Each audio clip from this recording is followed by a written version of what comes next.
Welcome to Backyard Philosophy, a podcast where a couple friends grab some cold ones, sit around the fire, and talk about science, philosophy, and history. Crack one open, sit back, and get a good laugh as we discuss everything from automation to why the meaning of life is 42.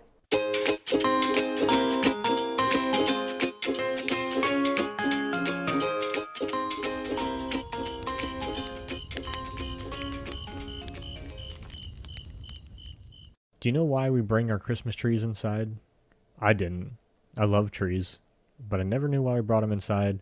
Today we're going to talk about the traditions and the stories of bringing trees, taking us from the Egyptians and all sorts of ancient cultures to now, of why we have evergreen trees inside of our homes, at least here in North America for the most part, during a Christmas celebration. Before we get into it, Mike, how are you doing? What are you drinking? Well, it is the holidays. I need to keep myself warm, so I am drinking some Rebel Kentucky Straight Bourbon Whiskey. So definitely warm during these holiday seasons. How about you, Nick? What are you drinking and how are you doing? I am doing great to stay warm. I'm drinking some Jim Beam. Mr. Fancy Pants over there. Keeping it classy. So, Christmas trees. How do we get there? Well, you have to go pretty far back because it didn't really become the whole tree till relatively recently. So you had a few different groups of people, but basically they all had the same common issue. Winters are cold.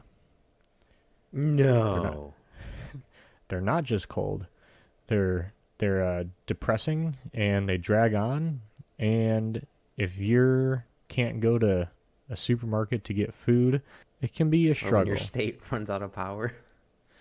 Or when your state runs out of power. But you need something to look forward to. And pretty much a lot of cultures marked December 21st, September 22nd as the winter solstice. And that's a date winter turns around, right? That's the shortest day and longest night. So after that, your days are getting longer, which means you're coming out of winter. The Egyptians, who worshipped worshipped a sun god with the name of Ra.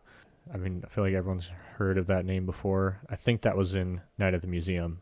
But basically what they're saying is that the sun is sick. The sun gets sick every year, and the sun starts to go away. But on the shortest day, longest night, that's when he turns the corner and he starts to get better. And you start bringing in palm rushes or the palm leaves, and that's symbolized the Ra's victory over death and victory over the illness to come back That's around. some harsh seasonal allergies there. Every year, too. It gets better the same date. Crazy. Romans did the same thing. They had a feast called the Saturnalia on the solstice. And that was, it honored the god Saturn, who happened to be the god of agriculture, because when winter's ending, spring's coming, and that means it's time to get to work. But they would have huge celebrations, and then eventually it'd be like a week-long celebration. And part of that celebration was bringing boughs of evergreens, so not the whole tree, but branches from evergreen trees. And the reason that the evergreens are so important is because during winter they're the only green thing around, and so pretty much every culture saw these plants that never lost their needles as a sign of hope, basically, that something's good's coming around. If this plant can survive it, we can survive it. Yep. But yeah, the Romans would go crazy, and they'd have a week-long celebration, and they would allow the slaves to attend, and sometimes the slaves could sit at the table, and sometimes the masters would even serve the slaves. Like everyone was done with winter. They didn't even care. They were ready to party. Talk about a jolly season there. But that's, to be fair, there's a lot of celebrations that happen in the wintertime in a lot of cultures, at least older cultures, because you need something to keep your spirits up. So, party. Nothing says let there be light like an orgy. That you're not wrong. So another group, the Celts, the Celts. Oh my gosh, I was thinking seltzers. the Celts would decorate their temples with evergreens, and the Vikings also used evergreens. Funny enough, also a symbol of the sun god, because I think there's a correlation between being green and the sun all year It seems like a lot of people picked that out from, I guess, Rome and Vikings aren't too far away from each other. But so that's kind of the more ancient times. And this is all just kind of, this is commonly accepted as the early adaptation-ish. I don't know what the right word would be. Like a little teaser for Christmas, I guess. But it's, no one's like, well, this is why we bring Christmas trees inside. So there's some people, there's a monk who, in the 8th century, pagans were worshiping the Christmas tree, a tree, as a way of, celebrating the solstice. And then the monk chopped the tree down, and then this is supposedly how the Christmas tree became a Catholic symbol. And then the monk chopping the tree down in the face of the pagans, and then evergreen trees are triangular, so it's like a Holy Spirit kind of thing. So that some people say that was the first linking of Christianity with an evergreen tree. There's also kind of a stretch of the tree of paradise in the Bible and people celebrating that as a Christmas tree. And then It sounds like to me this monk is probably German, because if they're a pagan tribe in the north of Europe, they're probably Germanic tribes of some sort. So a German monk decided that these people should stop. These people have the wrong religion. Germany, you got a long history there. Wow. Ouch. Yeah, so the Christmas tree, this tree of paradise, in the medieval Europe, they had these plays that people put on about Bible verses and stories, and they would use an evergreen as the tree of paradise, and then to put apples on it, and that's the forbidden fruit that Adam and Eve ate, which led to the original sin. And then it again was linked to Christianity, but it didn't catch on everywhere. This, for the longest time, bringing an actual evergreen tree inside was mostly a German tradition. It wasn't a Christmas tree, but they had like a triangular display, and they would decorate it. And one of those displays, most usually the top would be a nativity, and then that kind of morphed into decorating a Christmas tree. And then in the 19th century, the British royal family, the British royal family kind of adopted it because Queen Victoria married one of her cousins who was German, Prince Albert. Don't know if that's where the name came from. And then they put up a Christmas tree I don't know where, I'm assuming in wherever queens live, but they put up a Christmas tree and they had a painting commissioned of it, or I guess an engraving. And then after that, everyone was like, whoa, well, if the queen's doing it, I got to do it.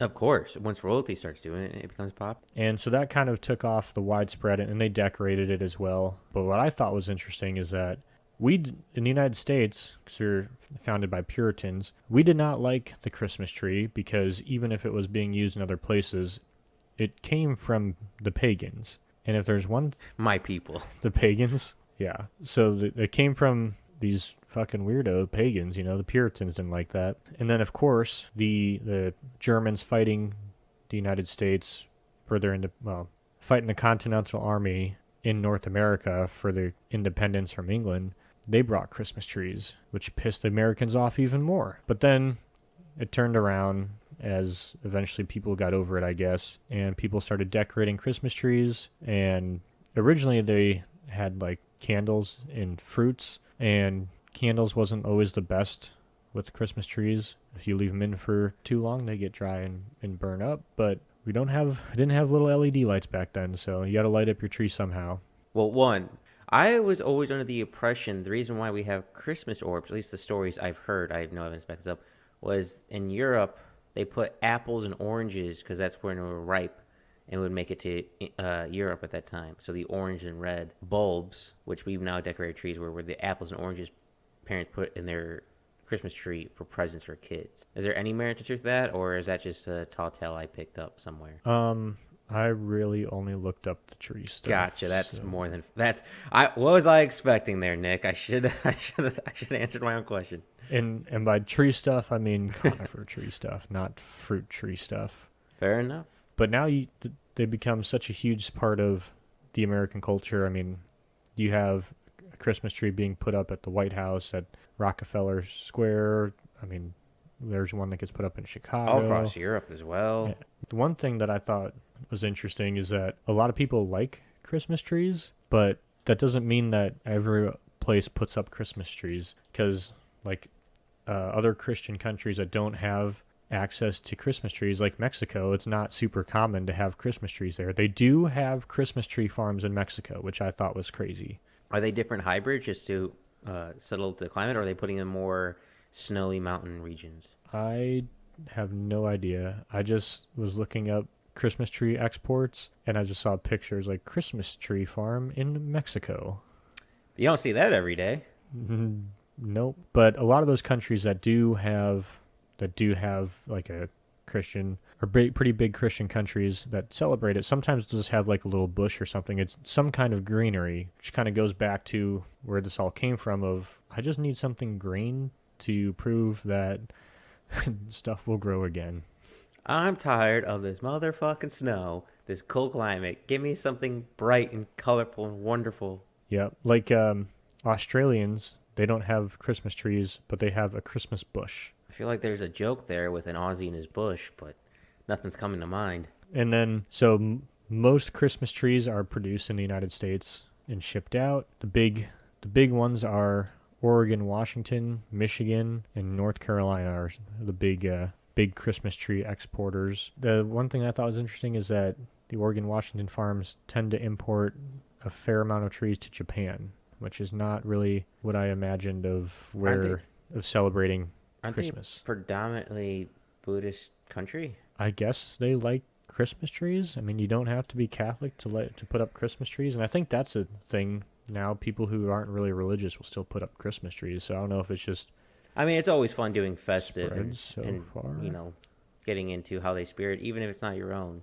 I mean, I definitely understand that. It's always fun to experience new cultures and try new things. I mean, sticking with the trees, I have no German blood in me, but in my house growing up, we did a German tradition of pickle in the tree, where you hide a pickle and what's usually an ornament pickle, and you try to find it in the tree. And that comes back from Germany. Can't quite remember what it's actually called, but yeah, okay. I'm on board. All right, Japan. Order as many trees from America as you want. Yep, Christmas trees. That's they're just green, and people like them because winter is depressing. Well, Nick, I know one fun part for you is you get to have a tree in your home, but something you mentioned a little bit earlier about Christmas trees getting dried out towards the end. That's one of my favorite parts of Christmas trees, having a giant bonfire with your dead Christmas tree, because those rings really go up. Oh yeah, it's a good time. People are disposing of Christmas trees was a surprisingly hot topic, and then that brought on the whole debate of the artificial Christmas tree versus the natural Christmas tree and sustainability, and all is a huge thing. But yeah, some people like if you out here, our Christmas trees tend to be put into some kind of water body for fish habitat. In bigger cities, they chip them for mulch for like flower beds and stuff. And places, Mike, wherever you are at, they burn them. I'm a yes, Texas. Freedom. Actually, I've not burned a Christmas tree in Texas. I've only Christmas trees I've ever burned are in the same state we're both from, Nick. Well, that's unfortunate. There's always time. So that sounds like you're a natural Christmas tree guy. You're not an artificial guy. I'm indifferent. I really don't care. If I have a real tree, cool. If I have a plastic tree, cool. It makes no difference to me. It's like, which sock is the left sock, which sock's the right sock. I just put on the sock. I mean, there's very clearly a left and right sock, I feel like, but it's whatever. It was a bad analogy, and I was just hoping you would ignore it. I just kept going with it. No. All right. Well, that's all I had for Christmas trees. Well, going all the way back to ancient Egypt to modern day.